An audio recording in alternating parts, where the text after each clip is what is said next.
Hey guys, I'm happy to see you on our channel again. We're going to talk about a major topic today, and that is the way you can delete your Google account forever. We understand that this decision may be very important, so in order to provide you with information on the implications and steps involved, we're going to guide you through the process step by step. Let's get on with it. Open your Gmail and tap on the icon in the top right corner. You can see all your Gmail accounts. Choose and tap on the account that you want to delete. Now again, tap on the icon at the top right corner and then click on Manage Your Google Account. Click on Data and Personalization from that menu. Scroll down and click on Delete a Service or your account.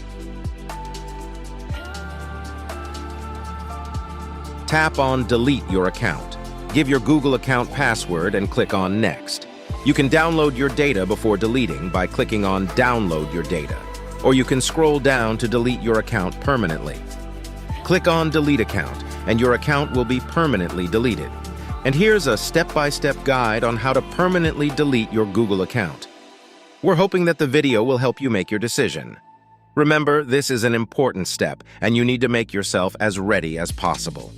Do not forget to like and subscribe to our channel for more technical advice and lesson videos if you find this video helpful. Thank you for your interest, and we'll see you in the next video.